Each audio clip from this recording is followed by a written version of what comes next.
Bem-vindo ao podcast Estrangeiros e Peregrinos. A mensagem de hoje será apresentada por Dennis Allen. Todos os dias, uma nova mensagem das Escrituras e uma pergunta para testar seu conhecimento. No final desta mensagem, eu darei a resposta à pergunta 552. Mas primeiro, vamos para o livro de Salmos, refletir sobre a mensagem de Salmo 137. Depois de séculos de idolatria e rebeldia contra Deus, os descendentes de Abraão sofreram as consequências em guerras desastrosas, seguidas por longos períodos de cativeiro em terras estranhas.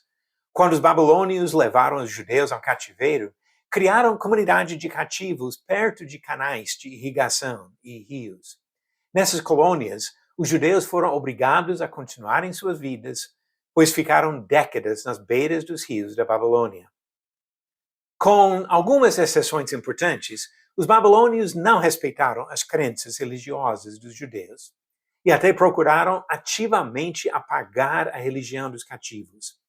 Um dos principais desafios desse povo, separado em distância e tempo da sede da sua fé, foi o de manter as crenças e ser leal aos princípios religiosos que uniam os judeus e, mais importante, serviam como fundamento da sua comunhão com Deus.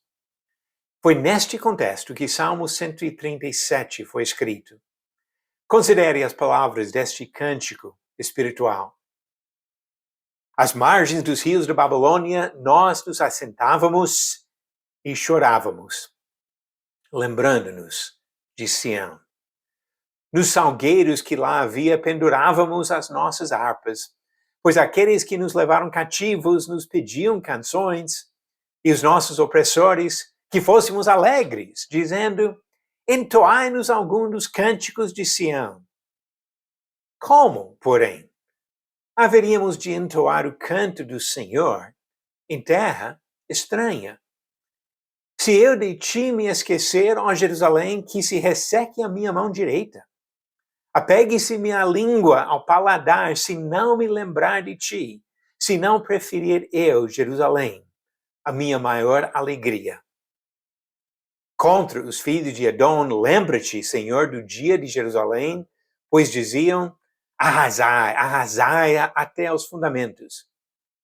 Filha da Babilônia, que has de ser destruída, feliz aquele que te der o pago do mal que nos fizeste.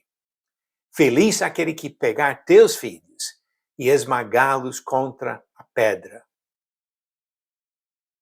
Sião e Jerusalém são referências ao local do templo construído pelo rei Salomão e destruído pelo rei Nabucodonosor. Foi o lugar escolhido por Deus como centro de adoração dos israelitas. Foi o único lugar autorizado para entregar sacrifícios e ofertas.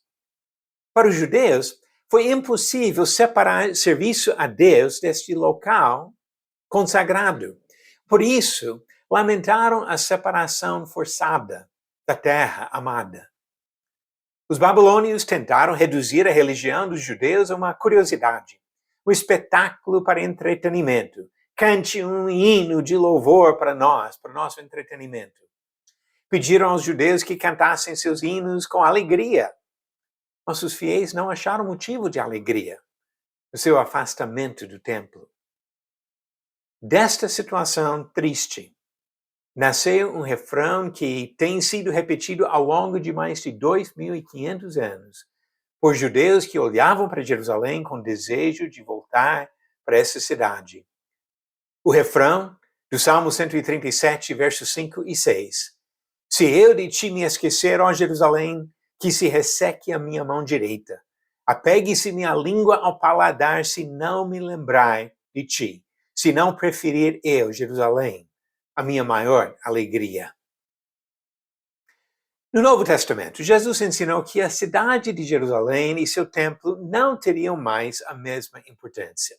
João capítulo 4, do versículo 21 ao 24, ele deixa claro que não é o lugar geográfico, e sim a sinceridade de um coração que adora a Deus conforme a vontade do Senhor. Mas essa antiga atitude dos judeus deve ser a atitude dos cristãos sobre o reino de Cristo. Esse reino deve ser a prioridade na vida de cada servo do Senhor. Jesus disse em Mateus 6:33, buscai, pois, em primeiro lugar o seu reino e a sua justiça. Agora vamos às perguntas bíblicas e a prometida resposta à pergunta número 552. Depois da morte do rei Saul, qual filho dele tentou se estabelecer como rei de Israel? Alternativas: A. Isbosete, B. Jonatas, C. Abinadab ou D. Malquizua. São todos filhos de Saul. Porém, descobrimos em 1 Samuel 31 que 3 deles morreram e só um sobreviveu para tentar se estabelecer como rei.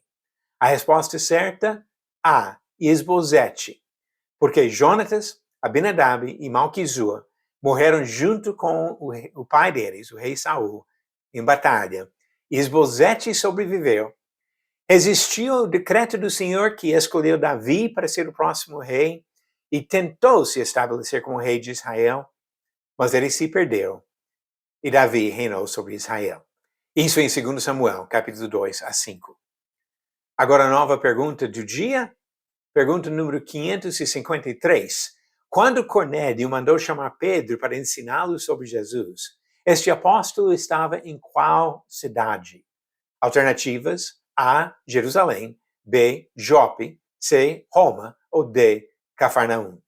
A resposta no final do próximo episódio. Os judeus na Babilônia entendiam em relação a Jerusalém o que nós precisamos entender sobre o reino de Cristo. Nada é mais importante. A nossa maior alegria deve ser a comunhão com Deus e o privilégio de servir ao nosso Senhor. Obrigado por nos acompanhar nessa jornada pelas Escrituras. Volte amanhã para ouvir mais uma mensagem do podcast Estrangeiros e Peregrinos. Seguimos pelo mundo.